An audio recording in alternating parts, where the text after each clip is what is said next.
Okay, well, why don't we get started now that I think everyone's had a nice coffee break and is back in our Zoom room.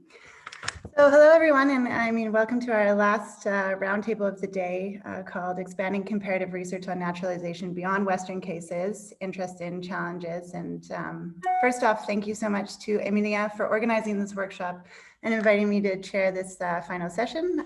For those who don't know me, my name is Ashley Mantha-Hollins, and I'm a research fellow in the International Citizenship Law Group at the VCB, as well as a research associate with Global CIT.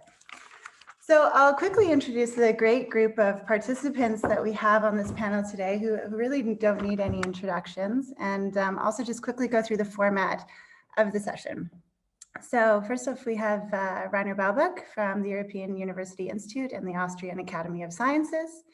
Then we have Aaron Chung from the Department of Political Science at Johns Hopkins University, Bronwyn Manby from the London School of Economics, and as well as the regional coordinator for Africa at Global CIT. And then last but not least, Katharina Natter from the Institute of Political Science at the University of Leiden.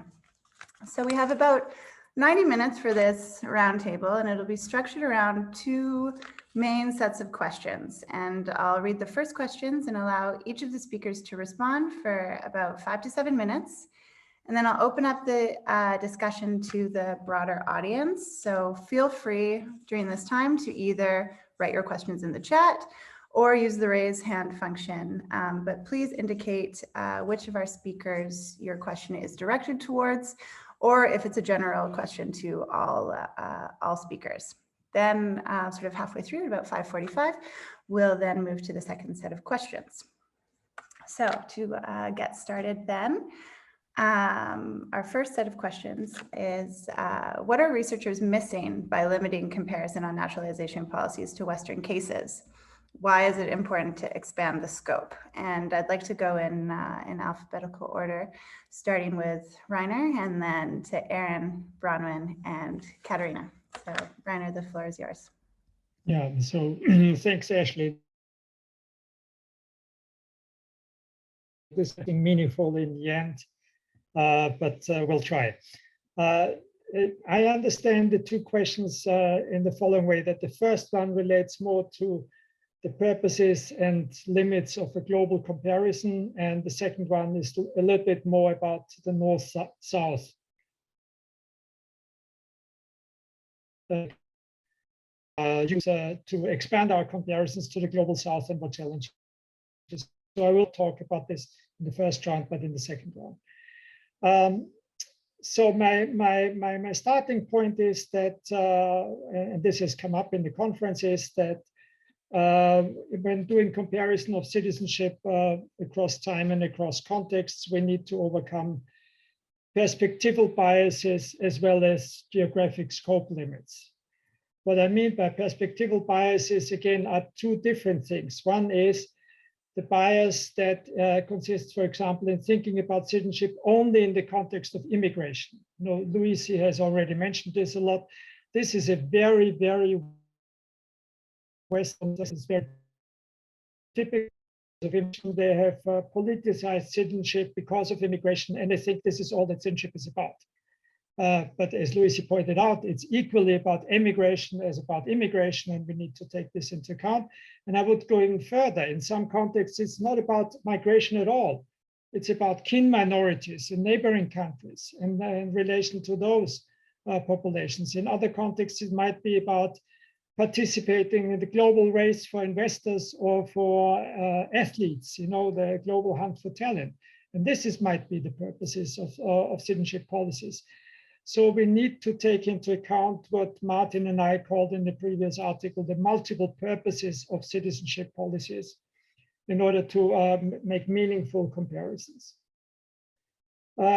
Secondly,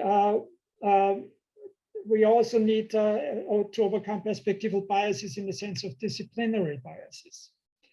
So this is my main contribution in the first round. I want to suggest that there are at least 3 disciplinary perspectives that we need to combine, or to understand what they want to reach, what they want to get out from the comparison.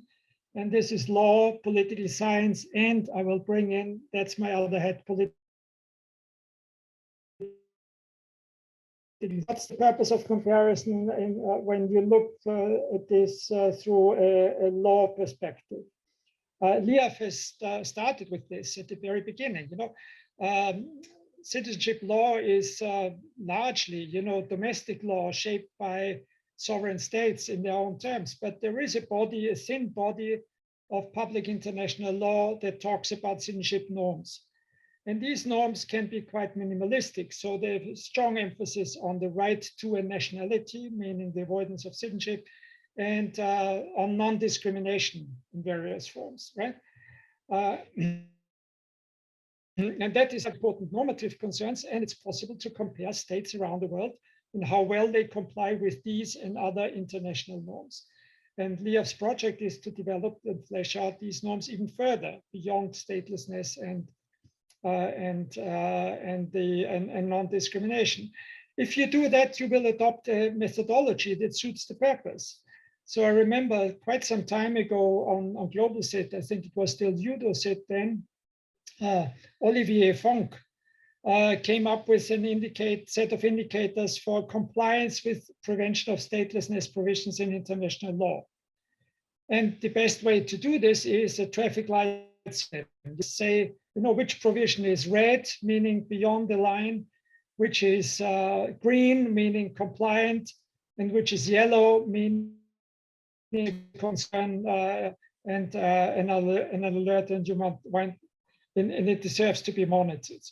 So that is one possible way to do it. And you do it for the purpose of holding states up to a minimum standard of norms that could be or is actually enshrined in international public law.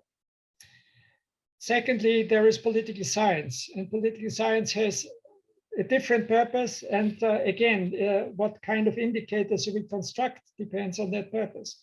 So one purpose is, and that has been foregrounded in the workshop, to compare citizenship regimes, meaning the ensemble of rules that not a single provision, but the ensemble of rules that characterize, that I assume to have a certain coherence and that characterize a country's citizenship laws and policies in a broader sense. If you do that, then we have had multiple examples of indicators that try to do it. Then the question is it good to always have this rigid system of indicators that over all the levels are completely fixed? And here I reference Sam. I found this quite intriguing and convincing that maybe if you want to characterize regime characteristics, capture regime characteristics, you should at some level be open for functional equivalence. Some things might be done in one system in a different way than in another system, but the outcome might be broadly equivalent and comparable. So that's if you want to compare the regimes. But there is a second purpose of political science, which is probably more related with international relations than with comparative politics. And that is to compare the diffusion of rules. The way how specific rules have spread across the world. You can study the dissemination of jus soli and jus sanguinis and citizenship stripping for terrorists or whatever, by picking out these particular rules and then seeing how they've spread across countries, in which country was pioneering and which one followed, and what are the conditions for this kind of dissemination, whether it's just regional contagion or other mechanisms of imitation that play a role there. And if you do that, then of course you would be much less interested in the higher level aggregate indicators and the characteristics of regimes on multiple dimensions, but you need to you need to standardize the components all the way down. You need fixed indicators in order to be able to study this kind of dissemination. So, and that seems to me perfectly legitimate. It's just a different purpose that you have in mind. Now, let me finally come to normative theory and what role it might play in this. Normative theory, I think, doesn't lend itself at all to the business of constructing indicators. It has a different ambition. The goal is to go beyond the minimalistic normative goals that are already somehow agreed or could be found in state practices as de facto operating at the international or domestic level. It's to lie beyond the deserve citizenship and who shouldn't get citizenship. You know, how should states determine who their citizens are? If that is your question, then there are completely different answers, and normative theorists can't agree among themselves. So it depends entirely on the principle you choose, on whether you think it makes sense to compare or not. So one possible answer in normative theory is the norm that is enshrined in the Hague Convention of 1930, also in the European Convention on Nationality. The primary norm, it's a matter of self-determination. If that's the primary norm, then this is where comparison stops. Then states ought to determine citizenship laws under their own democratic procedures of self-determination. It's not the business of other states to interfere with that or to hold them up to any other standards. It's it's the idea that this is what political community is about. It's about self-determination of membership. Now, you can adopt a different position, which is what I've done for a long time, and say, no, that can't be true because it conflicts with two functions of citizenship. One is that citizenship allocates responsibilities of states for individuals in the international state system. And if that is a primary goal of citizenship, then there must be some common norms that apply so that other states can be held to accept the allocation of individuals to certain states and the responsibilities they have for others. So that requires some kind of set of common norms. That's the external phase of citizenship. The second phase of citizenship is the internal one. That is that citizenship determines who is a member of the political community. And if the government claims to rule on behalf of the people, then the question who is included in the people, the important normative question that you can be discussed in normative theory terms, just in leaving it to self-determination of states. And here, you know, on both questions, my answer has been, let's look at the vague and contested norm of genuine links in international law. And let's see if you can make sense of that norm in a normative theory perspective. So that states should allocate citizenship to all those who can be seen to have genuine links to the political community, to be stakeholders in the political community in that broad sense. And that is why other states need to recognize the allocation of citizenship of an individual to a state. And this is also what a people that is neither too exclusive nor over-inclusive, and therefore can rule itself and can authorize the political authorities and government. So that's the normative theory approach. And the only outcome of that is not how to construct an indicator, but it's an answer to the question whether it makes sense to compare on the global scale. And the answer is yes.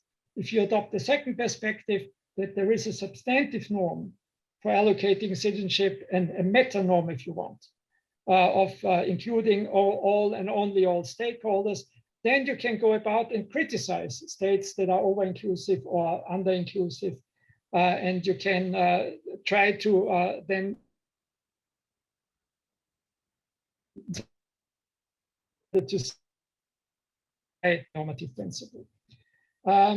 So do these normative principles then apply only to Western societies? I see no reason whatsoever why they should be limited to Western societies. I think they apply, the international perspective applies to all states that want to be members of the international community of states. The democratic norm of citizenship maybe has some scope limits, instead it doesn't apply to regimes that don't claim to rule on behalf of the people.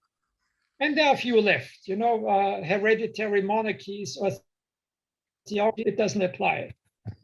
But most countries in the world, even autocratic ones, claim to rule on behalf of the people. So the question how they determine who belongs to the people, you know, can be evaluated in these normative terms. And therefore, again, I think it makes sense to go about and to do these kinds of comparisons. The real difficulty comes then, of course, with the cross-contextual and longitudinal comparison, but I will reserve my remarks on this for the second round. Thanks, Rainer. And just so you know, there is maybe some connection issues with your current connection with Zoom.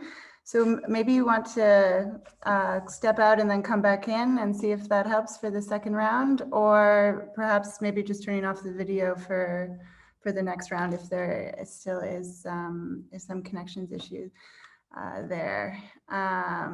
That's now, but thank you so much for your comments, and let's give the floor now to Erin.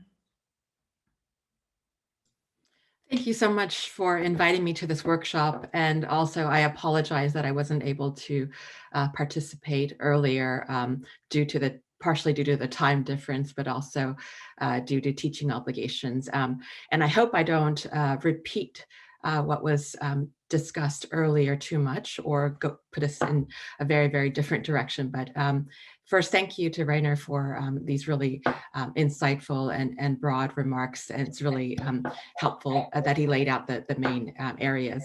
So I think that, as noted by the organizers of this workshop, we all know that a truly global theorization of migration and citizenship requires, at the minimum, that we develop methodological tools and theoretical frameworks that better reflect the dominance of intra-regional and south-south migration, as well as internal migration, by grappling with understudied cases outside of North America and Europe, and also critically reevaluating our assumptions about migration and citizenship politics, right?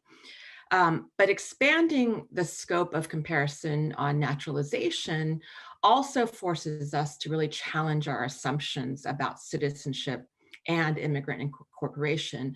And in particular, I'd like to draw attention to two assumptions in the dominant scholarship, namely that one, immigrant incorporation is equivalent to naturalization, right? And two, that naturalization is equivalent to the acquisition of full citizenship rights.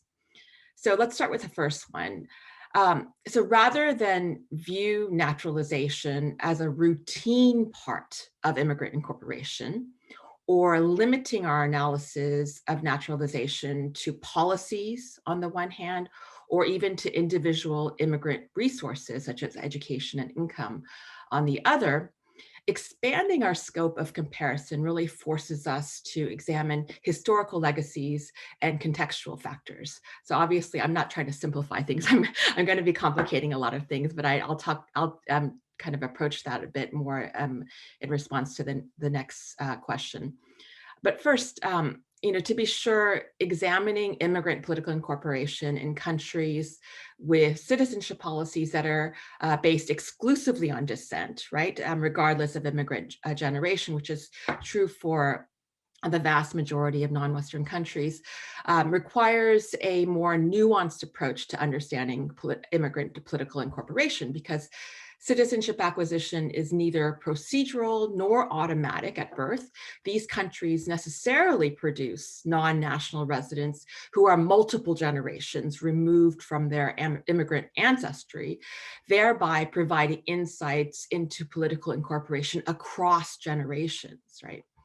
Now, this approach further challenges the idea that the question of naturalization is limited to international migrants, as Rainer was getting at. So in addition to these native-born generations of immigrant descendants that may also include colonial-era migrants, native populations may lack citizenship because of the absence of official documentation, right?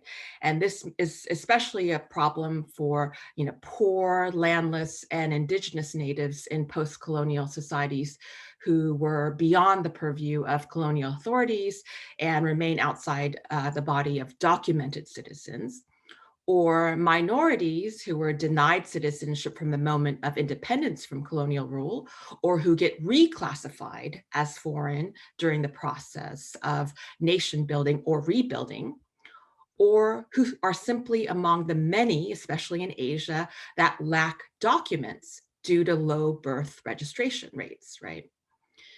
Furthermore, naturalization rates may not necessarily reflect naturalization policies and procedures. Now, a growing body of comparative research examines how meso-level organizations mediate the opportunities and hurdles for citizenship acquisition, especially by shaping how non-citizens negotiate citizenship policies and practices. Civil society actors play a particularly critical role in determining whether naturalization is a normal or exceptional step in political incorporation. For example, my recent book on immigrant incorporation in East Asian democracies highlights the diverging naturalization rates in Japan, South Korea, and Taiwan. And basically, although Japan has the largest and oldest foreign resident population among the three countries, the number of annual naturalizations in Japan has not exceeded 1% since the government began to keep records on naturalizations in 1952.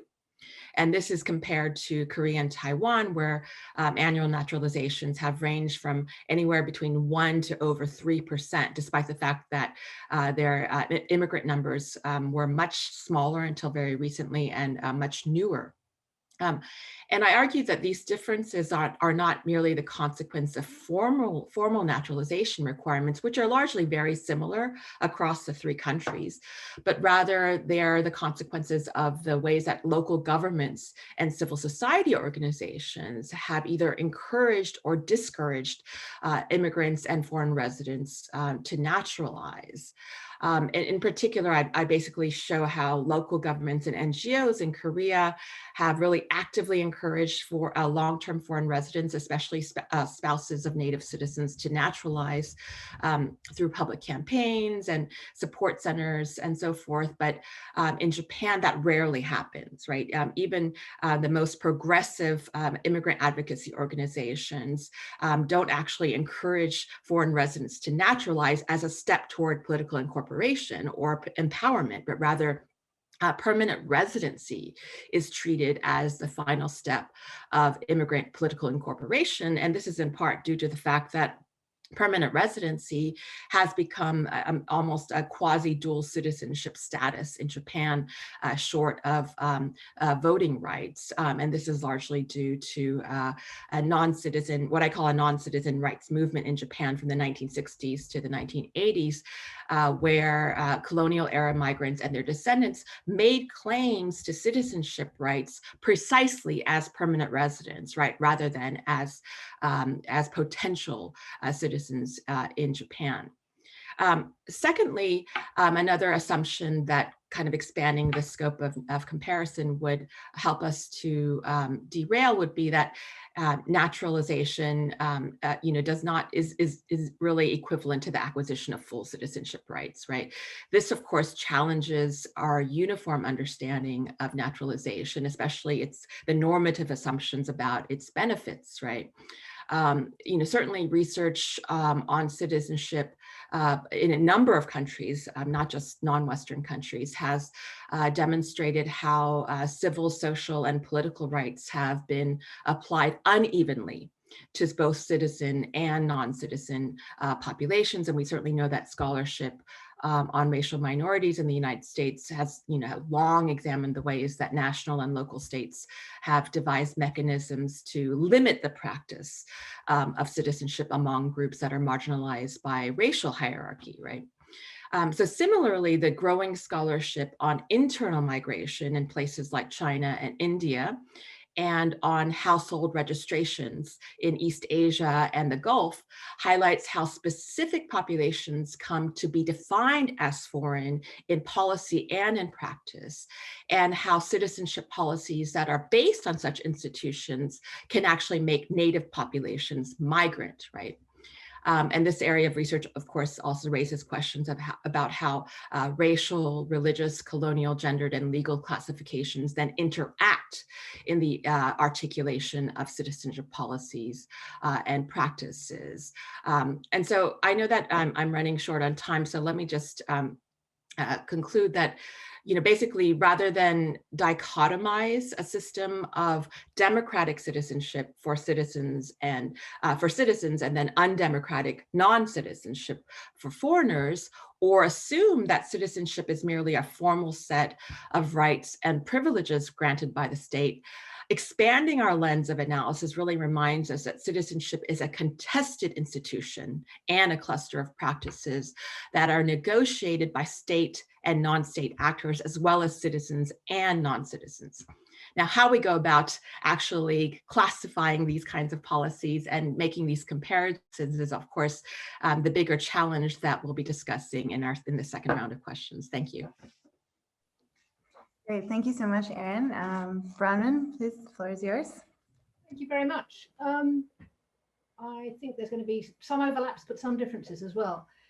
So around halfway through this morning, I realized that some people were meaning naturalization to mean residence-based naturalization by somebody not born in the country based on a set of criteria about residence. And other people were using naturalization to mean more generally the rights of people to acquire citizenship other than based on descent. And I do think that the use of the term to mean both things is confusing conceptually, but also at a kind of normative principled way confusing, because I do think that this question of who is an immigrant and who is not an immigrant, the words being used have normative content behind them. And it's not like you can say one is the right answer and the other is the wrong answer, because that will depend on what normative framework you are employing. But I think that one needs to be aware of the implication of suggesting that some people should naturalize when they would, under other citizenship regimes, be a citizen, but also possibly even under the citizenship regime in the country itself, be a citizen, but the law is not being applied, or they don't have proof of their entitlement under that law. So I just think that sort of questions of which terminology we are using. So the inclusivity of citizenship regimes, or the restriction or lack of restriction of citizenship regimes other than based on descent, which is clearly far too cumbersome. But naturalization, I think, possibly puts too many things under a term which is generally used to mean you're a foreigner with a documented foreign citizenship, and you're going to acquire the citizenship of the country where you are. But leaving that aside, I was going to start with what is what is missing depends a bit on what the purpose of your measurement is. And building on what Rainer said, I can think of various different contexts here, which might be different in Africa compared to the other countries that are mostly subject of existing indices. So a lot of the existing scholarship is focusing on social, economic, political integration of various kinds. But I can see that if you were representing the African Union Commission, for example, you might be interested in the impact of lack of access to citizenship on the recently adopted continental free movement policies and treaties. So if you are going to promote continental free trade, continental free movement, then the fact that people are not, they're clearly African, they're not Mongolian or Uruguayan, but they don't have an African citizenship that is recognized, that is a problem for continental free movement. Now, that could be a reason why you're measuring it, but you might then choose a different set of criteria and measurement things, which you wouldn't think of in the European context, because in the European context, there are not that many people who don't have documents. And those that are more clearly, it's a small minority who are more clearly migrants. Most of them, not all. There's also a whole, most of the scholarship around citizenship and conflict related to citizenship and inclusion and exclusion in Africa relates, the scholarship focuses on conflict and on political crises. So you could choose to develop a set of criterion indicators that look at the influence of citizenship regimes on the quality of elections, for example, and conflict around elections, or conflict full stop. This is an area that I've explored, but in absolutely no way that I could say is that you could develop an index about. I just have a kind of qualitative feel for that the influence on, the failure of Côte d'Ivoire to include W solely in its independence law on the outbreak of civil war in Côte d'Ivoire. but I can't do that systematically across. But I think that could be, if that was your purpose, you would develop a different set of questions and indicators. Access to services. If you're a development agency, the African Development Bank or the World Bank, what is the relationship of restrictive citizenship laws to access to education, access to healthcare, and other government services? In the context of COVID, for example, are people being vaccinated because, or only, are people who don't have citizenship documents being excluded from vaccination programs? Not that they've reached Africa very much yet, but that would be another set of questions which would create a different set of comparators as well. I also have on my list, as Rainer also mentioned, are you just doing, how does this compare to international law, and how should we influence international law? So a conversation, not just what's existing international law, but what could international law be? And so a set of questions that some of which just relate in effect to sort of nation building, state consolidation, institution building in Africa, which might create a slightly different set of questions and indicators. A second set of areas where we might be missing things in post-colonial African context, I mean, one of which has been mentioned by Emilien, which is the difference of created by different colonial regimes, both the rules applied to natives during the colonial era, but also the influence of the models that were then copied and pasted with minor adjustments to govern the newly independent state. So that the influence both of the systematic racial inequalities, ethnic regulation of ethnicity under the colonial era, but also the influence of the models that had been applied in the metropolitan territories. One thing that Emilien did not mention, which I think is completely critical in the African context, is what were the provisions on state succession?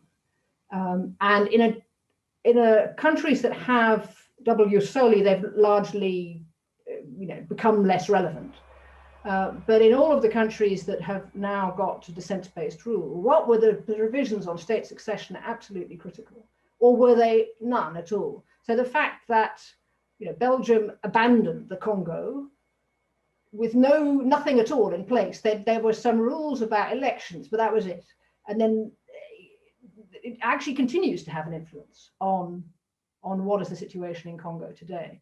But also, if you look at, Kenya moved from a jus soli rule to a purely descent rule, but recent special measures for the incorporation of stateless populations refer explicitly to the state succession rules. So they remain relevant in terms of who are the populations who've been left out, but nonetheless, our foreigners, not somebody else's foreigners, or our non-citizens, not somebody else's non-citizens.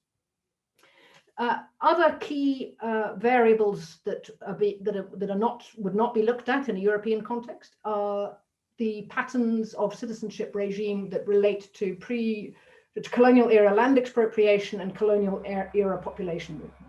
So how does the current citizenship regime relate to, was this a settler state with large-scale land expropriation and movement of labor to work on the land, leaving huge estates, but also displaced populations, some of them from outside the territorial boundaries, and how has that created and had an influence on citizenship regimes, influence in a similar way of large-scale refugee movements. So in Kenya, for example, they've got 500,000 people living in refugee camps, and a proposal that you increase jus soli, the role of jus soli in Kenya, people immediately think, well, what about the Somalis? Are we going to have to give citizenship to 300,000 Somalis? And that is, which would then make Somalis one of the fourth or fifth largest ethnic group in Kenya, which has a big influence on electoral politics, distribution of resources, and so forth in that way. What is the influence of a multi-ethnic state? I mean, the European model is, there are British people and there are French people and there are German people, and then there may be national minorities, Hungarians in Romania, Romanians in Hungary, and then there are the new minorities, but fundamentally there's an existing body of citizens.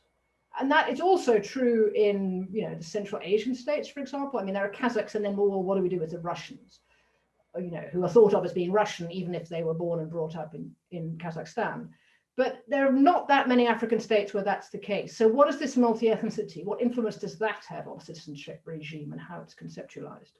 And that's another big variable that I think could be looked at.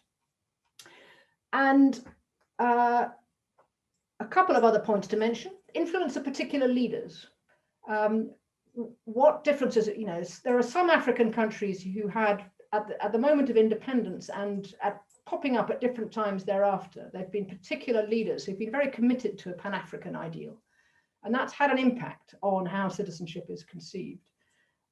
I don't know if one can do that across other countries, to what extent the particular leaders make a difference to citizenship policy. But you can see that in different African countries. And I think it's another interesting set of variables to consider. And then you could look at, you know, did they all study together at SOAS and build their ideas together? I mean, there are different types of connections you could think. And a related point then is, what is the influence of the diaspora? Most obviously in relation to dual citizenship. But then you've got, well, how does the far diaspora in the United States, in Europe, relate to the near diaspora, you know, Ghanaians in Nigeria, or you know, influence on Ghana citizenship regime, for example, and how those relate to each other, I think is another key question, and something that you wouldn't consider so much. Well, I think diaspora is considered more in the European context, but it's a different, the difference between the near diaspora and the far diaspora, probably less so. And then finally, I think there's a set of questions around just the role of regional institutions in Africa, which I think is probably not strong enough to document in an index type of way, but I think worth thinking about. And again, it relates to the Pan-African discussion, individual leaders, but also the post-colonial context, is the sense in which citizenship law is shaped by the distinction between other Africans who are immigrants and non-Africans, people of non-African descent who are immigrants, and that discussions within the African Union and within the African Commission on Human and People's Rights, within the other institutions. I think the influence that has is worth considering, and then internationally as well. So UNHCR, the I Belong campaign has clearly had an influence on some African policies, and that's another aspect that one could look at, and I could go on in more detail. But I will cease there with just the final point is that, above all, and to reiterate what Erin was saying, the context where a very, very large number of people do not have documented citizenship, they are of undetermined nationality, creates a really different context for how you think about inclusion and exclusion, and particularly a focus on procedures. Thank you so much, Bronwyn, for this very interesting comments. And so finally, I give the floor to Katerina.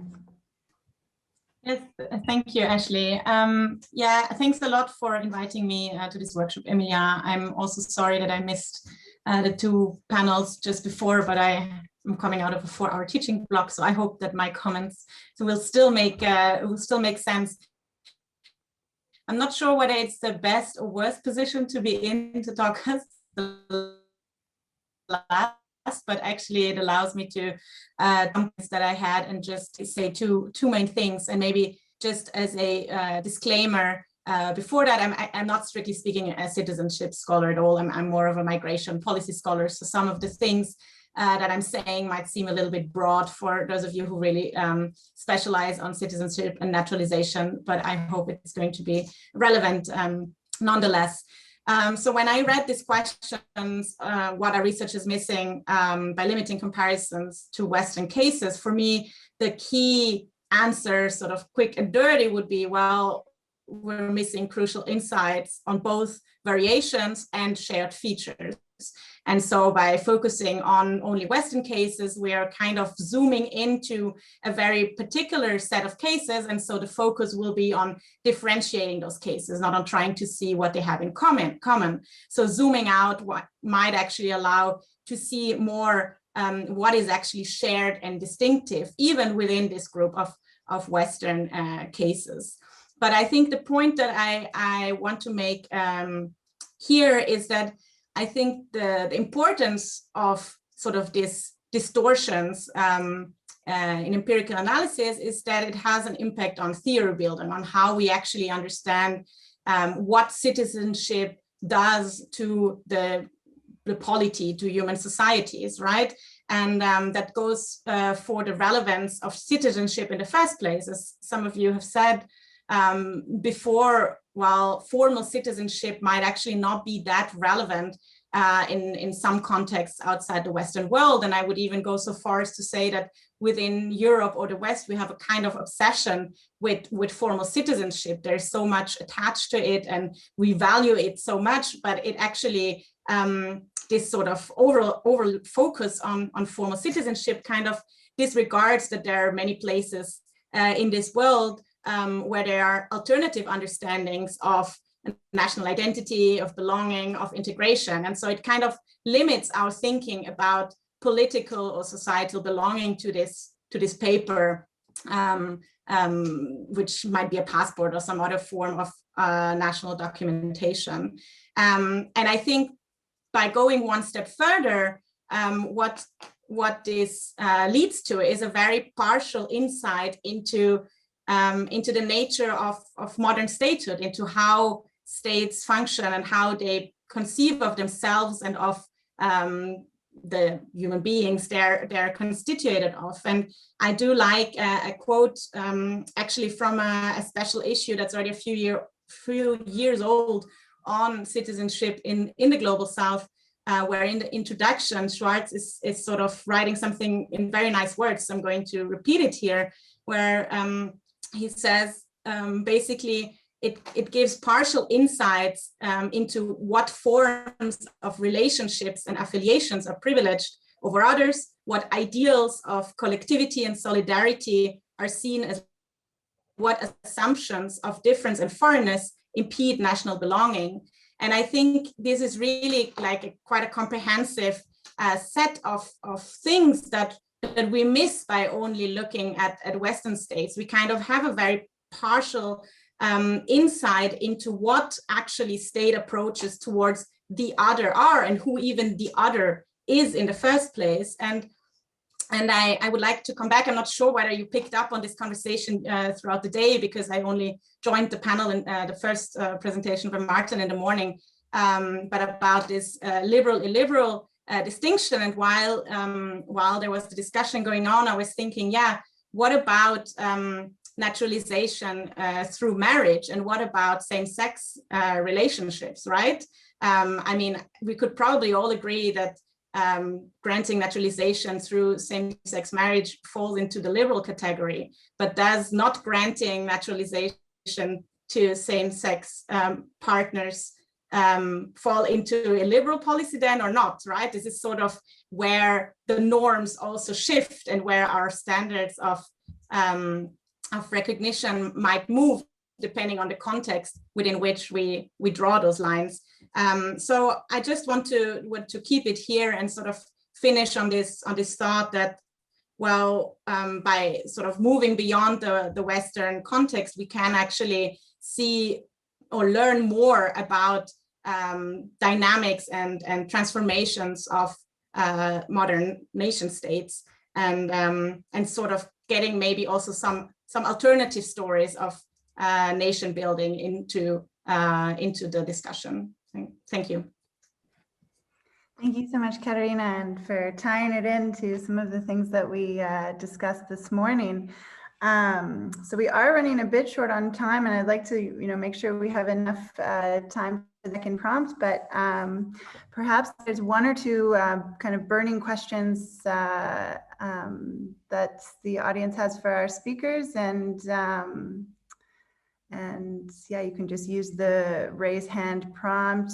I see that Liev can start us off, and Liev, if you can just let us know who you're directing your question to, or if it's a general question you'd like all of the speakers. How much time generally we have for the remaining of the session? So I don't, because we have about 45 minutes left, and okay. So first of all, thank you. I couldn't make the previous session, Mark's session, because of teaching, but this was fascinating. I want to bring the discussion back And with the permission of Emilie, and if you disagree, then that's perfectly fine, let me know, to the general kind of purpose of the workshop and try to help Emilie, and also I think all of us have an interest in that, on direction of how to move forward. I've written so many conceptual, theoretical, and methodological issues, and now I'm kind of confused. So here are my 3 points. First point, I'm less optimistic than I used to be now on the kind of a general global database on naturalization. And I wonder, and it would be also nice to hear your views, guys, like Martin, Rainer, Joe, feel free to, on whether, given all those constraints that you've mentioned, and they are endless, whether global rather than kind of expanding on regional, maybe 2 or 3 region, is the right way to go. So this is number 1. Number 2, I wonder if we do have then, if Emilie has managed to have, to make possible the impossible, which he can, then again, what can be the takeout, the normative takeout of the data? I think there are lots to be learned from the data of Global Seed for my purposes too. For instance, Martin, your study on dual nationality, that's fascinating also for a normative perspective, because you really kind of see a trend. And I can also imagine that we can show some trends when it comes to naturalization, let's say the number of requirements and so on, maybe they are expanding or reducing and so on, things like that. But for the normative perspective, I think that's really, and I agree with, I think most of you have mentioned that during your comments, it's really context related. Just one example, my brother got citizenship from Portugal because we're Jewish, and my family was descended of 600 years ago of Jews who were expelled from Portugal. If we take seriously the genuine link doctrine, and from an international law point of view would say, yeah, it's not that the naturalized person needs to show, but also the state cannot grant citizenship without any links, like in the case of citizenship for sale. Then I rarely see any links in his case. And of course, Portugal frame it differently, that this is kind of a past redress, or kind of compensation for past wrong. So I really think that context here is super important, and I can't see, unless we develop slightly different methodology, and I don't want to go back to my idea on goals and means and criteria, then how can we bring all these nuances in, which are so crucial to come up with something normative to be learned out of it. And then the third offer, again, and all my comments, I don't want to, Emilie and I will discuss with you the other things, but I kind of want to bring it to use the remaining time for also help in those directions. So the third option, I thought that there is a lot of connection actually between what Ashley is doing on the conceptual thing and developing this wonderful methodology to think of genuine link, and what you are trying to do. So I'm just wondering whether there is something that can be done with within Global Seed to further develop methodology of thinking of genuine link, and then maybe construct the index around something like that.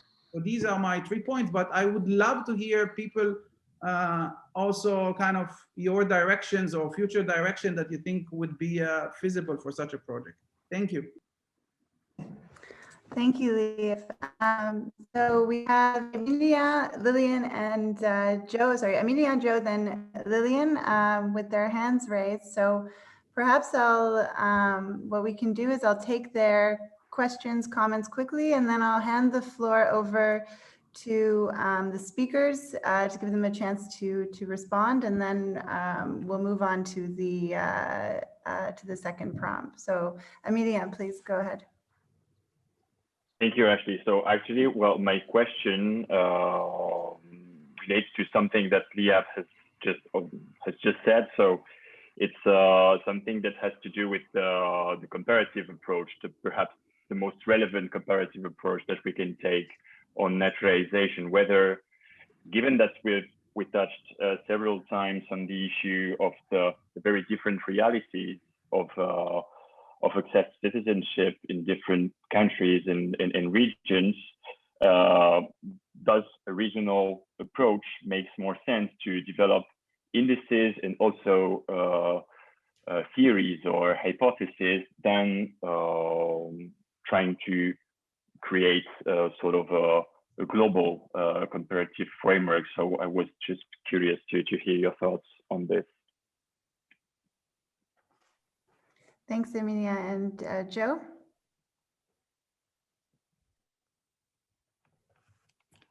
Great, thank you. Very much enjoyed the presentations in this session. In not that I didn't enjoy earlier on, but these are the ones that are more to my taste, in the sense that I think that they're pointing out that citizenship is a contested space, makes it very, very hard to think about trying to keep all of one's conditions in sufficiently stable to make global indexes more than merely, I guess, a descriptive exercise. I personally just can't see how it can be an analytical exercise. So if somebody can illuminate me as to how that can work, then I would be really grateful. So that's really my only point at this stage. But I think that this session has opened the argument, if you will, in a way that perhaps would have been beneficial to go right at the beginning of the workshop, if one might say so. Thanks. Thanks, Joe. And now, Lillian, if you'd like to ask your question, and then I'll have each of the speakers respond to what's been said, perhaps in reverse order. Yeah, thank you so much. This whole day, I've just been kind of mulling over the idea of how can we have an index that compares globally, and drawing from my experiences studying nationality laws in the Arab world, I just keep thinking about cases where something might look more inclusive based solely on what the nationality law says than what is actually happening through governance. And so I don't really have so much of a question as a comment that I would invite the speakers to reflect on based on their kind of contextual backgrounds and regional backgrounds.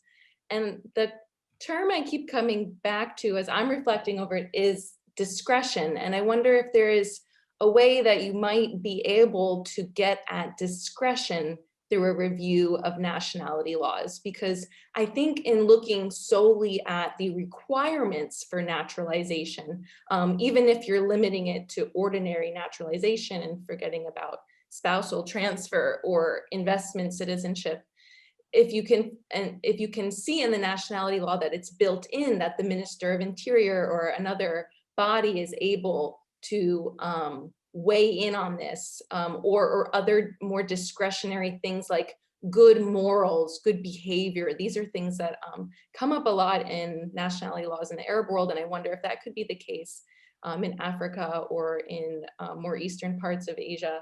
But that was sort of my idea for maybe a way that you could get at it is through discretion, and I wonder what others think. Another dimension, which is still going to require more careful knowledge of the countries you're coding, would be thinking about the primary way that nationality and naturalization is governed. Is it through the provisions of the nationality law, or is it through regulations that are issued and are changing? And this is something that can be difficult to get at quickly, but I think it is something you could still figure out without having to go into these countries and start asking questions. And I was just also going to echo Bronwyn's point about regional agreements, because again, thinking about the Arab world, there is an Arab League agreement that you should not hold two Arab nationalities at the same time. And this influences provisions about dual citizenship, and it also colors comments about nationalizing refugee groups like Palestinians or Syrians or Iraqis. And so these are things that might be going on kind of beneath the text of the laws that would have a big influence on kind of I don't know, like if we want to think of inclusive as just allowing more people to naturalize, then how inclusive these regimes are. So I apologize. Let me try to put a question mark. What do you all think about focusing the analysis less around the exact terms and requirements of naturalization and more about maybe levels of discretion? And I don't know, I'm just kind of brainstorming, but I thought that might be a way that could capture a little bit more of these context specifics that we've been discussing. But thank you all for these presentations. It's been a really interesting day. Thank you so much, Lillian. So Katerina, would you like to start and maybe keep, all the speakers can keep their comments a little bit brief, and so we have enough time to move on to the next question. Sure, yeah, I'll keep it very brief. I think just to respond to the question of global versus regional citizenship indexes, I mean, I do think if you go for regional indices, you might solve some problems, but you might create others again, right? So you will face similar challenges than by only focusing on Western countries. So I think going for regional is not necessarily a solution. It's an alternative approach, but it's not going to make your life easier necessarily. It's just a different exercise. That's my personal take on it. And on the question of discretion mentioned at the end, I think the question of discretion is really important, but I wouldn't know how to get at it through a quantitative data collection exercise, I think. And this is a point that I wanted to make afterwards, but I'll make it now, then I don't need to make it afterwards, is that I think that any sort of going global exercise needs to have sort of large-scale data collection complemented by in-depth case study work. Otherwise, we're missing out so much of all of it. And I think it's really by combining that we will get at some meaningful theory building and meaningful comparative insights, sort of combining the more qualitative analysis of processes and implementation and policy dynamics with sort of, yeah, the type of index work that I think most of the discussion today was revolving around. So I think it's like one side of the coin, but ultimately you will also need the other one at some point. Thanks. Great. Brannon? So to answer the questions, do I think that a global comparative index of naturalization provisions, meaning naturalization based on acquisition by a person who is themselves a migrant, I think that that's possible. Or rather, I think you could do a comparison the way that Global Sit enables of the legal provisions, but I don't think it would tell you very much for the reasons explained in the article that I circulated. And just if you can see my screen, these are the data that I have. There's an Excel spreadsheet that I have for Africa about numbers of people naturalized. There are massive gaps. I've been looking for these data for years now. This is where I've got for some countries I've trawled through the official gazettes. For many I haven't done that. And otherwise I just sort of track the press releases and stuff. And, you know, what does it mean to look at a comparison of all the provisions in the law if, you know, 20 or 14 people are naturalized in a year? I mean, it's just, you know, the fact that it's theoretically a 5-year residence requirement is kind of neither here nor there. So I'm not quite sure what you would achieve by doing that. I think you can, on the other hand, a comparison around birthright citizenship and who gets citizenship based on birth in the country and the regime type there is possible and is interesting. And using some of the variables that Emilian proposed and some of the other ones that I've talked about, you could do an interesting index of that type. But I just don't see how you would come up with meaningful. You could come up with a comparison based on the legal provisions, but I don't see what it would tell you about inclusivity of an immigrant incorporation, because that's not where it happens. That happens elsewhere. I'll stop there for now. Thanks. And Erin? Thank you. In regards to the global versus regional index, I don't think it's an either or question, right? I think that we need to do both, right? And one of the reasons why it's so important to do regional indexes is because this forces us to rethink not just the cases that we're studying, but also the questions that we're asking, right? Because we all have very area specific blinders, right? And because the vast majority of research in this area has focused on case studies of Western Europe and North America, there is a very strong bias toward asking questions that come out of these cases, right? And what ends up happening is that our application of these questions to non-Western cases then in some ways make these non-Western cases residual, right, in a sense, right? Because we have less of the kind of granular, fine-tuned analysis of these other cases, right? Because we're just sort of treating them as the other cases, right? As the secondary cases in a sense. And so I think that if we start with the more regionally focused indexes, we will be able to reformulate our questions, right? So that the actual approaches that we are formulating can be more appropriate and actually capture the vast diversity of these other cases, rather than simply applying the existing questions, to non-Western cases. So it's really, I think, a two-step process, and they're very complementary. Thanks, Erin. And Reiner? Yeah, I think Erin has just put it very nicely. I think you need to do a global comparison in order to become aware of the limits of the implied universality of the Western types. So if we just did regional studies, we would just put one region next to the other and never become aware that we are using different criteria to study each of the regions. Right? So the first thing is to try to do global comparison wherever it is possible and at a level where it makes sense, in order to find out why we have been partly misled by certain biases because of the Western context of immigration and naturalization. But then to move on and to try to fill the gaps that we have identified at the regional level by moving on to other regions and trying to understand what their specific regional context requires us to do in order to provide substance and flesh out the bits that the global comparison alone cannot do. Does that mean that global comparison is just a bridge between the regions and only descriptive, as Joe suggested? No, I don't think so. I think, as I suggested, there are at least two purposes of the global comparison that stand free and alone. One is the exercise to say, how do states comply with whatever is considered to be an international legal norm in that area? And that will tend towards minimalistic normative approaches, looking at statelessness and discrimination and similar issues, right? But the other possibility is to look at the global comparison in terms of seeing there is a standard repertoire of rules. This is why it was possible to establish the typologies of modes and loss of acquisition of citizenship for global cit, and to find out they can be applied to other countries as well. The conditions vary, but the typology holds up.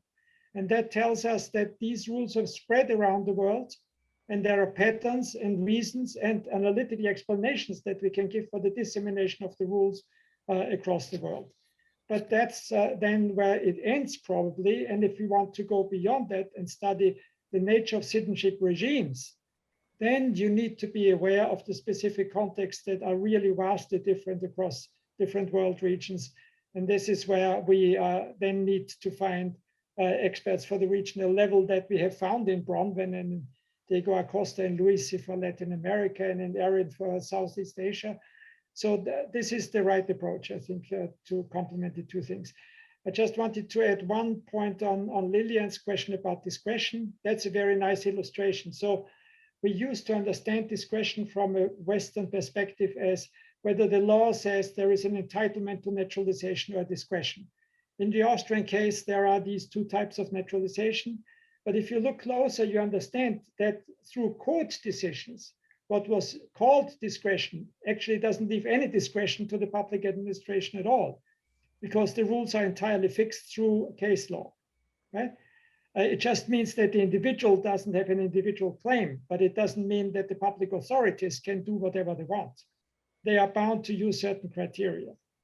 So if we understand this question in a way that Lillian suggested somehow, the question is really who has the power to decide, right? That's a different understanding, and that's very useful to apply, I think, especially beyond the context where there are strong forms of rule of law, to see that how large is the discretion of the president or the minister or the local potentate to turn people into citizens, and why do they do it? In order to prop up their own electoral power, for example. And that is then important to capture, and it would be fantastic if we could construct an index of that kind, that captures discretion in the sense of decision-making power on individual cases and where it lies and how extensive it is. Thank you, Rainer. I think, it's an indication of how interesting this topic is that we were able to run the clock so far. And I can see that there's also really interesting conversation going on in the chat. But since we have a little bit of time left, I'd like to turn to the second prompt now, which is a theme that's sort of come up in different ways throughout the day today, certainly in Lucy's presentation, among others. Is there anything likely to hinder comparability across contexts? How can we, or should we, compare Western and non-Western cases? And what are some of the biggest challenges moving forward? And so I'd like to go in the same order that we started with. So starting with Rainer and then Aaron, Bronwyn, and Katerina. And I'd plead to our speakers to keep their comments short so that we have some time to take some questions at the end. I can do this now because I've already said most of the things I wanted to say in the second round in my last intervention. So I just want to add to this. Well, the main challenge is certainly the distinction between law in the books and law in action. So I think it still does make sense to compare law in the books in a standardized way that we have been developing Global Cit and that others have been developing other types of indices. But the real difficulty is law in action. For Europe, Thomas Huddleston at one point tried to develop, some standardized indicators for the implementation of naturalization rules. And that was a heroic effort, but it was very quickly clear that how much is left out of this if you try to standardize it. So I would think if you go beyond the Western context where the data might be available for this, the only way to do this is really through more or less ethnographic fieldwork, case studies, small n comparisons at best. But it's terribly important to do it in order to get a real sense of what's going on in countries where it's not enough to just read what's in the nationality laws. So the second challenge in outside the Western context is, and that has come up in several interventions before, is not to assume that preconditions are always there, that we tend to presuppose when we assume we know what citizenship or naturalization means. And among these preconditions are birth registration and the existence of a status of permanent residence that comes with certain rights. Now, where these two preconditions are absent, citizenship and access to citizenship takes on a very different meaning, right? And that we need to keep in mind when we study these contexts. Sometimes you may then have to look for functional equivalents for naturalization that don't come up in the nationality law under the rubric of naturalization. Let me bring one example that I found fascinating in the debate that Bronwyn and I hosted, that is Imke Haber's research on Mexico, right? Where she says, okay, there is naturalization in Mexico, very, very few numbers, very difficult conditions, completely asymmetric in the toleration of dual citizenship. It's not possible for the immigrants, but it's encouraged for the immigrants now. So it's not, but that's not the main avenue, how populations of immigrant origin get access to citizenship in the first place. Some don't also get it through the jus soli regime that is there, but they get it through civic registration. Very interesting. So they can, in retrospect, claim use solely if they can get access to birthright registration after birth, right? And thereby they become citizens. And for them, that applies to the vast majority of undocumented Central American immigrants in Mexico. The first generation doesn't get citizenship. The second generation gets it through civic registration after birth, through which they can then claim retrospectively use solely citizenship in Mexico. But first generation naturalization is a completely marginal phenomenon that hasn't been developed really. So that's the kind of things we need to be aware of that happen if preconditions such as birth registration or permanent resident status are absent. I think I'll just stop it there and listen to the others. Thanks, Rainer. Erin, go ahead. Thank you. I'll also try to keep it short since I also discuss what I wanted to bring up here. So the problems of comparison, of course, are many, and I don't want to downplay those. There are the differences of regime types and levels of development, which will then shape or affect the criteria. So we might actually have criteria for naturalization change while after the index has been published or while you're actually creating one. And then the informal practices. This has a little bit more to do with maybe discretionary practices that Lillian brought up. But the practices that may undermine or even nullify citizenship, the formalization of those informal practices themselves, and then, of course, the possibility of the outright overhaul of citizenship criteria, such as what we saw in India's Citizenship Amendment Act and the proposed National Register of citizens. Also, with regime type, democratization may change the meaning of citizenship as well as the criteria for naturalization. We can think of Taiwan as a really good example of that, where there was a much more expansive definition of who constituted a Taiwanese citizen under authoritarianism, right? Because there weren't that many rights associated with Taiwanese citizenship at that time. But then post-authoritarian, Taiwan changed that criteria significantly because the kinds of rights that were associated with Taiwanese nationality, were much more expansive, and they didn't want to have mainland Chinese have immediate access to those. So instead of changing citizenship rules or laws necessarily, they actually focused on the centrality of the household registration system, such that those who have Taiwanese nationality but not household registration in Taiwan, right, in Taiwan proper, do not have access to full citizenship rights. So you can be a Taiwanese national without full citizenship rights based on this meso-level institution. And then we also have to think about whether or not citizenship acquisition is in fact really a net benefit or a liability for those who are not citizens, and also how difficult it is to get rid of one's nationality, right? We think of mainland China, right, where it's not actually automatic that if you acquire citizenship elsewhere that you are able to to give up your PRC nationality, and that can be used against you. Another problem also happens to be at the more case level, right? So this is something that we have to think about when we consider who is considered to be the country expert for the particular index that you're creating, right? So some studies, especially of like places like Japan and South Korea, have tended to kind of a number of studies have tended to assume that these are homogeneous societies, right? And a number of studies have focused only on case studies of one or two immigrant populations. So they actually don't encompass the whole of the immigrant population. And this is not just necessarily due to bias, but oftentimes it's due to language barriers. There's the dual challenge of mastering the language of the country of study, such as Japanese or Korean, and the native language of immigrant populations, such as Chinese, Portuguese, or Vietnamese. Of course, there's also the problem of the inconsistency of government data.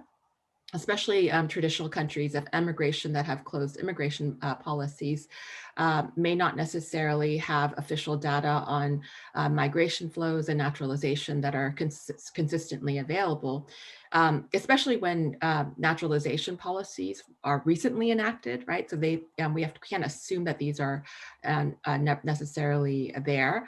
And then there are, of course, the problems of classification by the state, as we discussed earlier.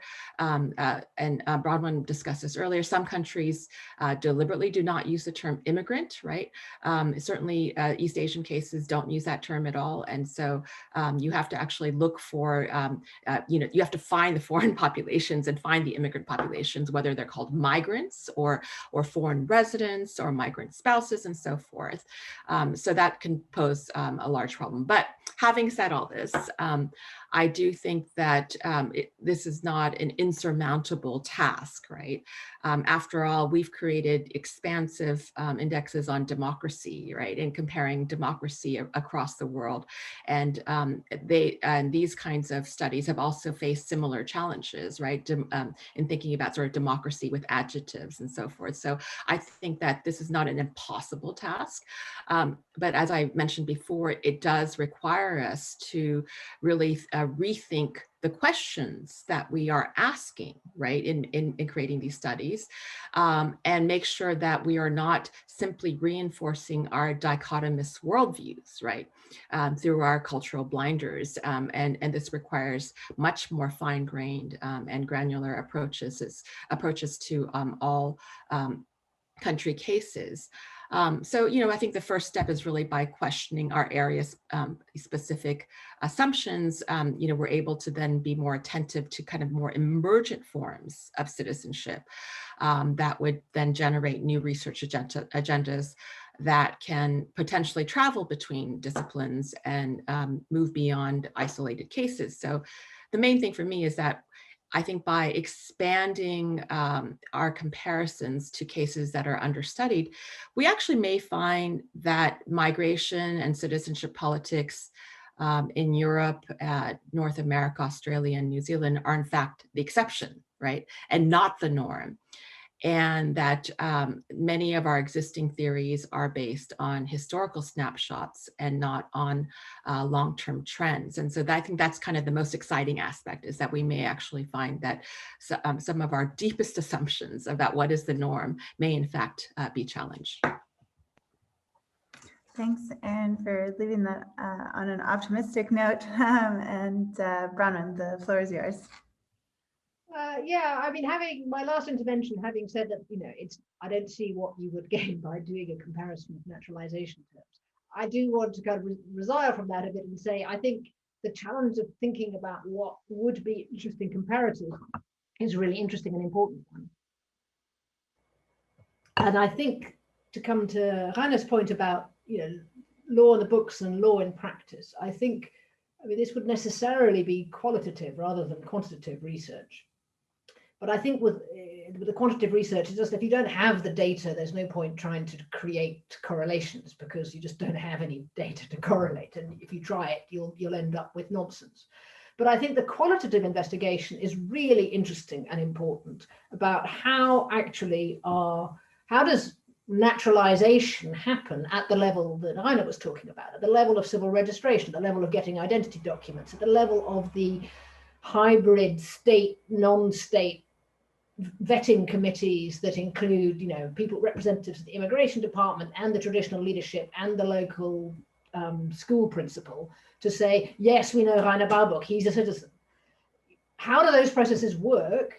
And what could we say normatively about how they should work as well? And coming out of my NGO rather than academic background, I think how they should work, it's a really critical moment, because we have the festival of biometricization that is going on all around the world, the push for strengthening civil registration systems, which I think is for the large extent positive, the push for national identity cards or adult identification to be rolled out in places where it hasn't previously existed, or massively increase the coverage, which I think could be positive or negative, depending on context. And the context is, what are the rules for citizenship and what are the procedures for deciding if you get the ID card? And coming up, I mean, to respond to Liaf's initial opening remarks about the normative context here, I think it is really important. So I think the challenge of coming up with some limitations to state discretion and to base them on, 73% of countries already have these restrictions. So what actually are you saying you can't do is a really important set of information to be able to provide. But I think it's not like there's an existing data set that you could use to create these correlations. It's going to be an iterative process of country studies and investigation. And there are some studies popping up, but there's very little in Africa currently at the national level, just very little. Two intersecting discussions that I think could be engaged with. One is the people writing about voter registration, and especially the new biometric voter registers and how that's working for inclusion and exclusion, since historically in many African countries, having a voter registration card has been the proxy for a national identity card, because it's supposed to be you vote if you're a citizen. But then as national identity cards are becoming more ubiquitous, it comes back in the control of the Ministry of the Interior and taken away from the Independent Electoral Commission. And so people who had been able to vote are not being given identity cards. And so that interaction, I think, is an interesting one to look at as dataset proxies. There are datasets available of the numbers of people registered to vote, for example, and one could maybe compare them with numbers of people with ID cards, if you can get hold of those, possibly. There is also a World Bank dataset prepared for the SDG 16.9 legal identity goal. It's an extremely dodgy data set with massive methodological problems, but it is really interesting to look at in terms of what levels of documentation are, and one could use that. It's maybe explore using some of those data to engage with the exclusivity of citizenship regimes. But I would put a big health warning on that data set. It's got an amazing amount of interesting information in it, but overall, it's the resource for the 1 billion people don't have identification. But then, for example, they initially had, like 30% of British people had no identification because we don't have a national identity card, whereas clearly there is identification. So what they're talking about needs a little bit of poking. But I think there are possibly some correlations across those data sets that could be interesting to look at as well. Thank you, Bronwyn. And Katerina? Yeah, thank you. Thanks for this interesting round. I think some of the key points that I wanted to bring forward have already been made about sort of bringing together indices and case study work, but also about being very careful to not only use the questions and categories that we are used to ask and use from the Western context and apply them all elsewhere, but actually take this as an opportunity to revisit how we are even talking about citizenship in the first place. So I'm not going to say more about that. For me, when I read the question, should we compare Western and non-Western cases? For me, I always have like my alarm bells ringing and be like, the question doesn't make sense in the first place. Like, why do we need, is that the right sort of dichotomy to put out there in the first place? Is it really the Western and the non-Western cases that we should be comparing? Or is there not a more meaningful way in which we can group and compare and juxtapose and confront knowledge about these different cases? And so I don't have an answer to it, but I think wanted to mention this here, that this sort of very automatic way of even posing the question, I think already says a lot about what we think will be the dividing lines in terms of empirical material. And I think we can only answer that question once we actually collected all that information to see, okay, what are now the factors and categories that are useful to distinguish citizenship regimes or citizenship practices, or whatever level of analysis you're taking up. So that relates with what has been said earlier about, okay, what is the norm, what is the exception, and is it not the other way around, right? What Erin said, but I think it goes even one step further to try and maybe even dissolve these two groups and see whether or not other groups of countries might be more meaningful to understand citizenship and migration policies more generally.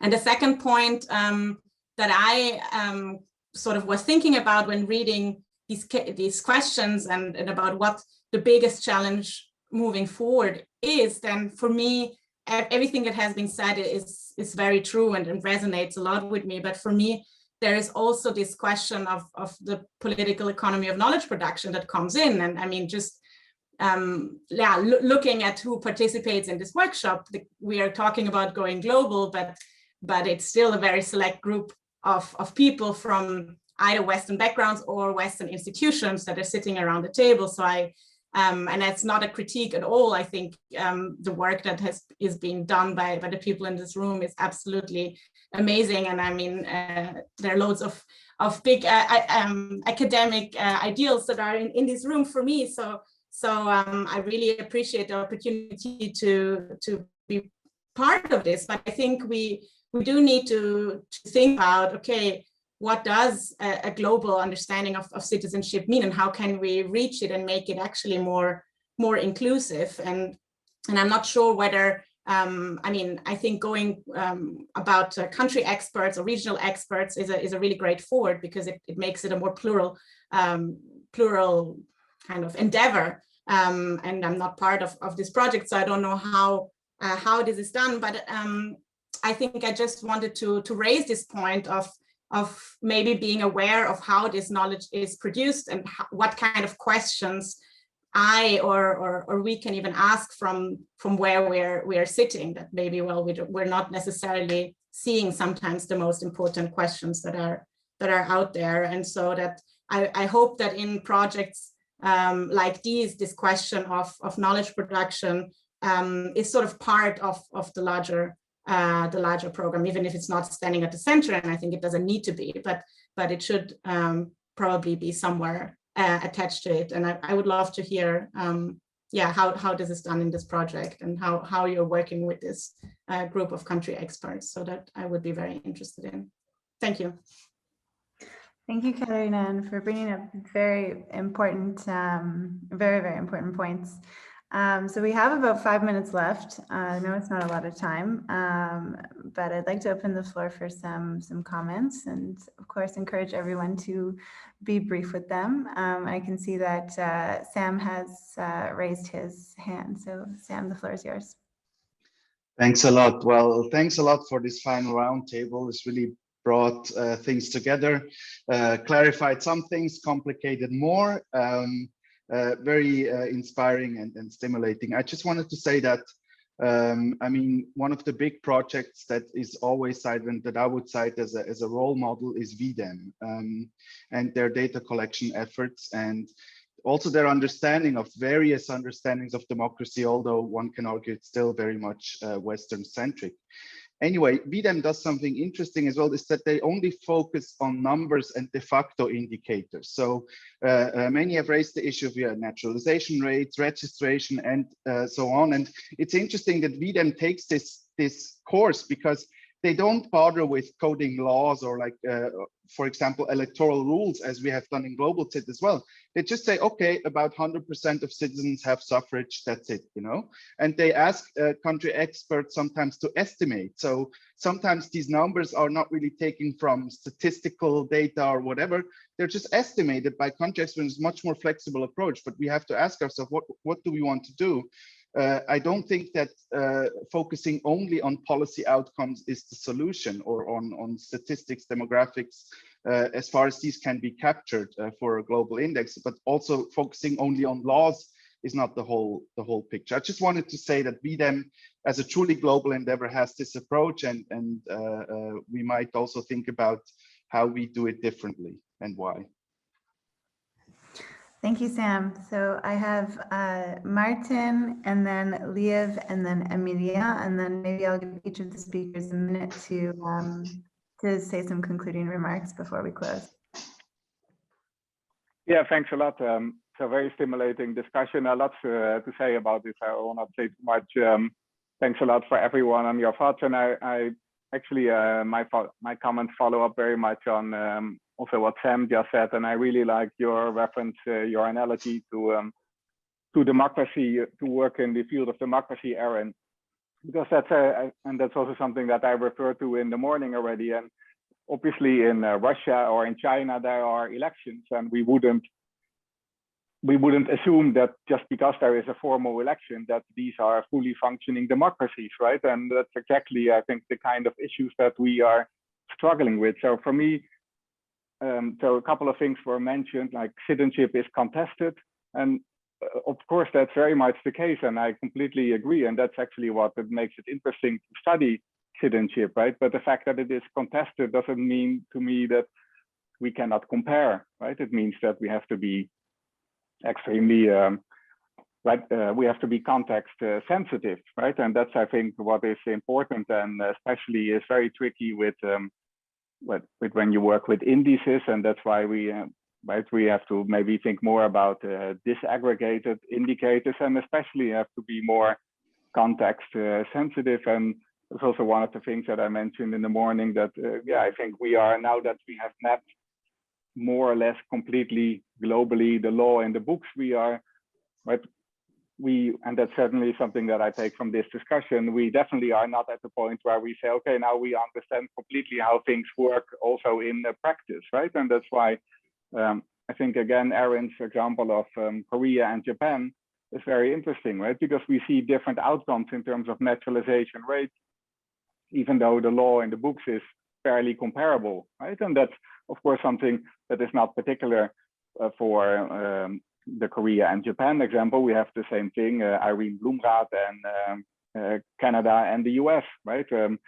We can probably find many of these examples, and they point exactly that if we want to understand outcomes, the law maybe some part of the beginning of the story, but it's not the end of the story, right? And we have to understand how things work in context. But to me, that doesn't mean that the law is not important, right? Maybe as a political scientist, right, I have to be careful that I don't trust too much in the law, but I think it's still an important part of the story, right? So we cannot, if we don't understand if we don't map the law, it makes it even more difficult to understand the picture. So I think mapping the law is part of the story, but it's not the end of it, right? And that's something that, of course, we are aware of.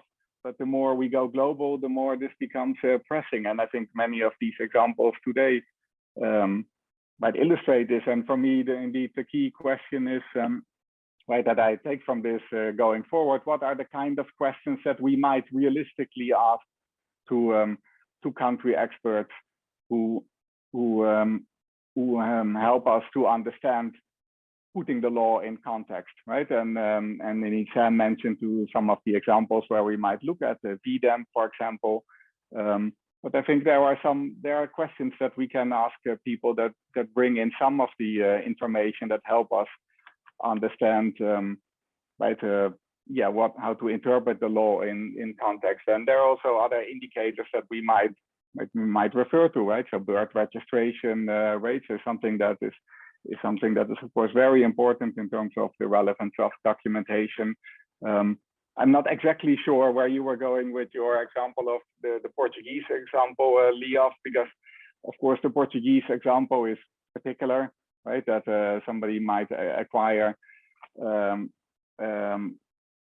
citizenship based on this particular historical reparation clause, but I'm not exactly sure to what extent that undermines or strengthens comparability of law. It just means that there is a relatively idiosyncratic provision that, of course, we can identify in the law, and that also actually, because these statistics are available, right, individual examples like your brother, but there are also statistics available where we can trace the effect of that in the output indicator. So yeah, those kind of statistics, Bronwyn also mentioned this, are of course only, they are not available everywhere. So in many cases, it's not so easy to map the connection between the legal situation and between the policy output and the policy outcome. But in some cases, we are able to do this better than another. And for me, the main question is, right, if there's a room to reflect on this, but we can talk about this later also with Aaron. But given the experience that you have, what are the kind of questions that we might ask country experts to help us to better contextualize this? And maybe I'm naive or maybe I'm an optimist, but I completely agree. If we can, I think to a large extent, meaningfully map democracy comparison around the world, this is also something that we should be able to do for citizenship, right? That doesn't mean that we should think naively about squeezing everything in a decontextualized indicator, but yeah, there are ways, I think, in which we can compare. So I'm not willing, and as far as some of you might have suggested, is that we put all of this comparison aside and move into pure idiosyncrasies of going back to country studies and maybe area studies, and that's I think not the way forward. Thanks.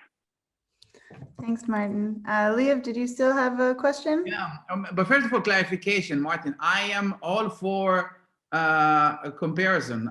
Let me just briefly say, I am actually less skeptical about the differences between law and law and practice. This is why, I mean, you are in Global Sit, you all are familiar with that. This is why we have country case studies. This is why we have interview. This is why we have experts. There are many ways to fill out the gap. And actually, when you do now comparative law, not necessarily comparative citizenship law,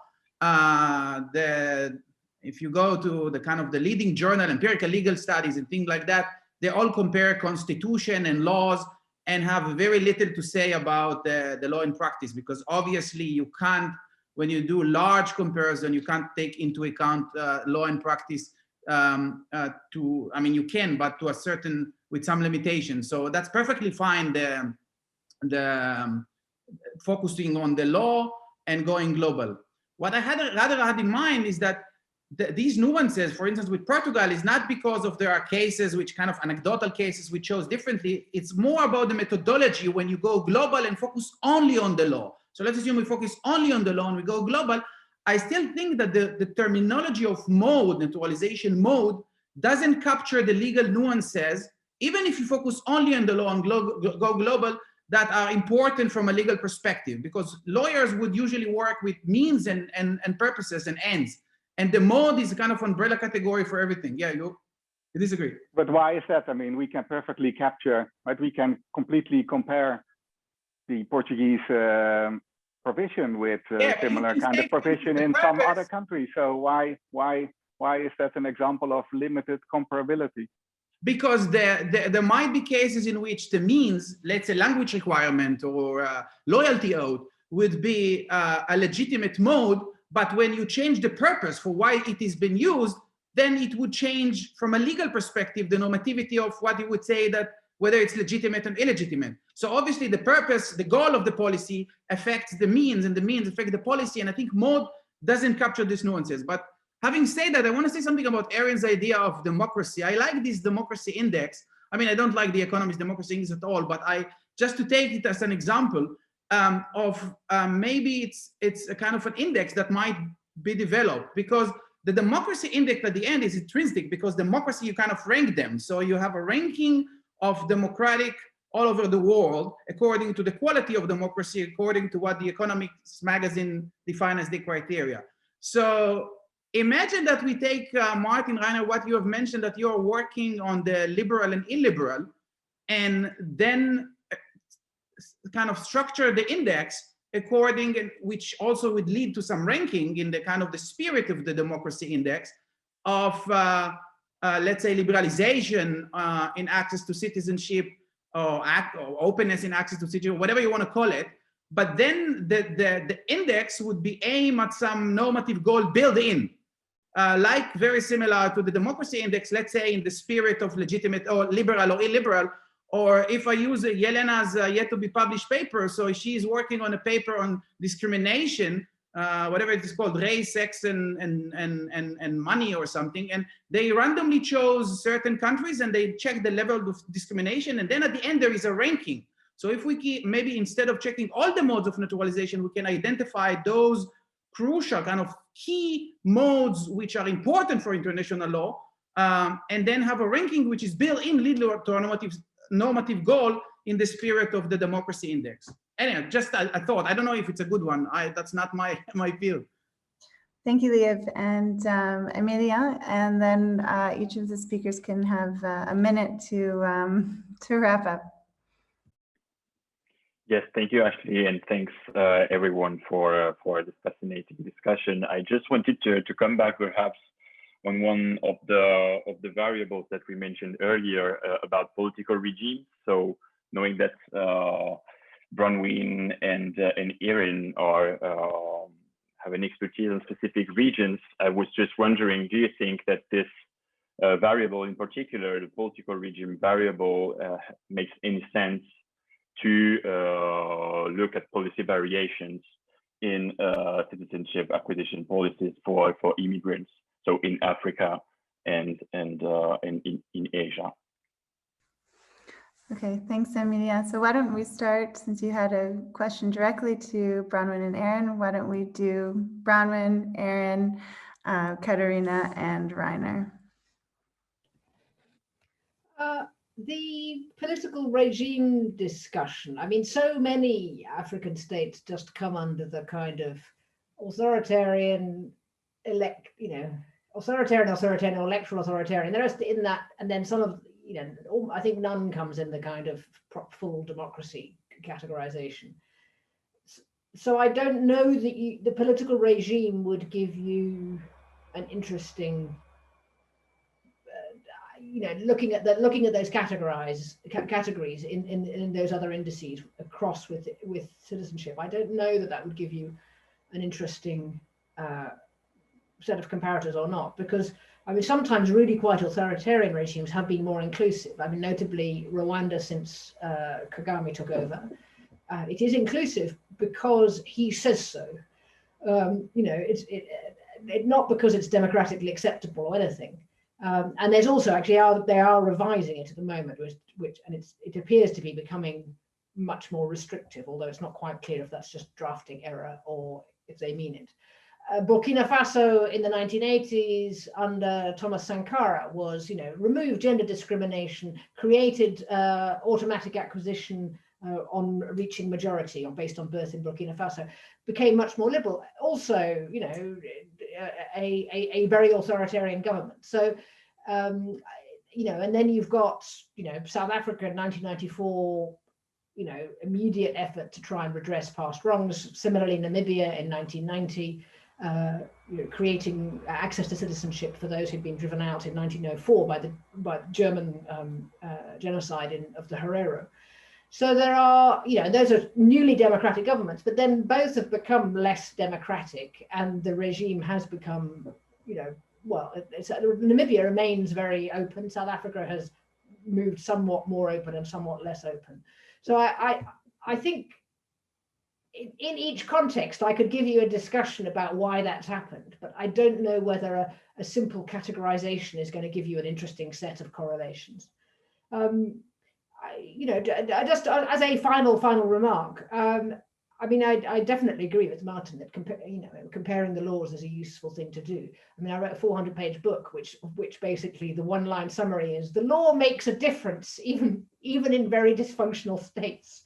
So I do think that the law makes a difference, and it's important to compare it. I think it's much more relevant in the access to citizenship based on birth in the territory than it is around discretionary acquisition based on residence and naturalization, where, as the article I circulated said, is that's much more about indicating that you're not letting Middle Eastern, Asian, Europeans, Chinese to naturalize and take over the economy. And that's a different set of signals that you're doing. It's not about integration of your population, in situ populations at all. Thanks, Bronwyn and Erin. Thank you. So I'll just quickly go to the political regime type question. I think it's less about political regime type is not a determining factor, right? But rather it's something that is part of the context that forces us to rethink the stability of citizenship policies and laws. And I agree with Bronwyn that that politically authoritarian regimes often do take a more magnanimous approach to access to citizenship, right? Because there's less at stake. There are fewer rights that are being contested or even being demanded. So I think that we need to keep that as part of the context and considering how stable policies and procedures are. And you know, my suggestion for my intervention for what kinds of questions we might ask, at least what kind of new variables we might consider, would be the kinds of laws, right? So we're talking about the outermost formal laws that pertain to citizenship acquisition in a very direct way, right? And I actually suggest that we need to think about meso-level institutions that are oftentimes codified in positive law and regulated by the state, right? So as I mentioned, how the household registration system in East Asia, as well as in the Gulf states, are basically ways in which collective obligations toward the nation state are prioritized, but they are codified in law, right?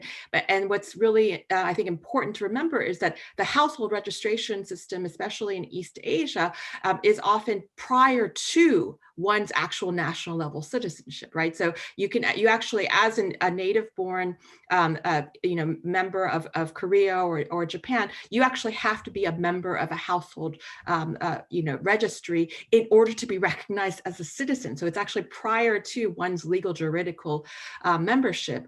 And I think this is a way for us to think about context rather than culture, right? Because we often approach East Asian citizenship as, like much of the explanations tend to focus on culture. Actually, it's more about these meso-level institutions that are codified in law that really shape the citizenship policies and naturalization outcomes. And so I think that kind of including questions about that level, right, the meso level, rather than just focusing only on policy or only on individual level variables, will actually be very productive for future research. Thank you, Erin. And Katerina, any concluding remarks? I just wanted to say that I very much enjoyed this conversation. For me, it was very, very, eye-opening. And just maybe one comment on the political regime dynamics. I mean, I can just talk about migration policy, not citizenship policy, but I've done my PhD on this question partly, and I came to the conclusion that political regimes are not necessarily a useful variable to look at to understand migration policy dynamics. Now, I looked at the policymaking process and not at actual policy outcomes, so that makes a difference. But so I can relate a lot to what just Erin and Brown have said when it comes to citizenship law. And so, yeah, thanks for having me. That's all. Thank you. And Rainer. Yeah, thanks. So let me try to be provocative at the end. I think there is no longer a question whether we can do global comparison of citizenship, but how we do it. And that is in fact similar to the question about comparing democracy. That was some 50 years ago. This was in completely ideological business with very little hard evidence being brought to the table. And then it was done in a partisan way by Freedom House, right? And then the other indices were built like Polity and the Economist Index. And then VDEM came along and established a new gold standard how you can do it in a way that I think is a good model for us to follow if we want to do something for citizenship. I don't buy the argument that citizenship is so different from democracy that we cannot do the same thing. I think that's a question that Joe raised. The difference between law in the books and law in action does apply to democracy. You just have to call it differently. You can measure some formal aspects of democracy quite easily. Are regular elections held? But once you go into how you measure the fairness of elections or how competitive they are, it becomes really complex and contested, but it's possible to have a conversation and to agree on reasonable standards that can very often be even translated into quantitative indicators. And we should try to do the same.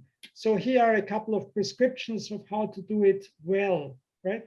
If you do a cross-contextual and especially also longitudinal comparison. One is build context sensitivity into the method, how you do it. In GlobalCit, unlike other databases that have been built, we've started out from country studies, right? collect, and build a network of country experts that do have the contextual expertise, ask them to write country reports, and draw from the country reports with a standardized questionnaire to the experts to filter out the information that eventually can feed into a comparative typology. In a bottom way up that makes sure that you will lose a lot of contextual specificity, but you've started from it, rather than imposing your template on the world without even knowing what the context is like, as happens often in other social science indicators that are constructed in a top-down way. Secondly, think about what type of indicators make sense. We started out with the ambition, as many others do, to have indicators that look almost like interval scales, right? So that you can run statistical analysis at a highly sophisticated level, regression, etc. And but there are statistical analysis that you can do with ordinal and nominal indicators as well. And if the way you construct the indicator tells you it's better to have nominal categories rather than ordinal, or ordinal rather than numerical ones, then this is the way to go. And this is actually what we are doing now. In our previous exercise with SITLAW, we tried to have numerical indicators for all the modes of acquisition and loss, with the effect that only us could barely understand the way we constructed them in the end. So doing now more nominal and ordinal indicators makes it also easier for others to see how we have constructed them. I think it's still worth to doing the numerical thing, and Isolde and her team have done a fantastic job with the new generation of birthright indicators that are numerical, but it's very good to offer also as an alternative indicators that are less finely calibrated, but capture something that can be intuitively understood in terms of the conditions that apply to each mode. Finally, transparency. All our databases are open access. They are not always immediately published, but the goal is to publish them as soon as possible rather than to hold them back. And that makes it possible for people to check whether what we actually put in there makes sense and is correct. And that brings me to a point that it occurred to me when Lucy was talking and suggesting that we should train many more people regionally and at the country level to feed information into our comparative efforts. It occurred to me, and this is maybe a weird idea, why not do a wiki-sit, right? Not just train people, but also crowdsource the expertise in a way by making it possible for people to provide us with information and corrections on our indicators in an easily accessible way through a user interface where they can actually upload what they think is the correct information, and we can easily check it against ours, rather than us reaching out to the country experts all the time and ask them for very little money, if at all, to check whether what we've done is correct. All of this doesn't mean that the big global comparison with the indicators is the only business in town. The contextual analysis doesn't only serve as a starting point, it will in many ways also be the end point of the analysis. So we go back down to the level of the region and to the countries, and very importantly also to the issue-specific questions, such as the one Jelena is dealing with investor citizenship. We can construct something that just looks at this one particular thing and tries to combine again the contextual comparison with a type of indicator that makes it easy to go to the global scale, and bring in the meso level and civil society aspects, as Erin has just mentioned. All of this can be easily done or better done once we don't abandon the global comparative standard, but we forefront it, right? It's easier then to go back down to zoom in a way in again after having zoomed out to see the fine-grained details, and to bring in questions like implementation and law in action, and also in relation to the outcomes of the law, like naturalization rates and social effects of access to citizenship. Thank you so much, Rainer, and to all of our panelists and participants, and for such a lively and interesting discussion. I'm sorry I ran us over time, but I hope that we can all continue to have these conversations going forward into the future. And I guess I'll just hand the floor over to Emilia if he has any concluding remarks. Well, thank you very much, Ashley. So just to close this event, I'd like to thank everyone. So discussions have been incredibly rich and stimulating, and thanks for staying online, even though we ran completely out of time. So just, it's coming back on the working paper that we intend to publish with the Schuman Centre. We'll get back to you with more instructions on the exact format and timeline that we have in mind for this project. And I'll be very grateful if you could let me know if you are interested to contribute. So many thanks again to all the people who made this event possible, especially Valentina, and to all the participants. And I'm very much looking forward to the opportunities to debate together, hopefully in person. And take care.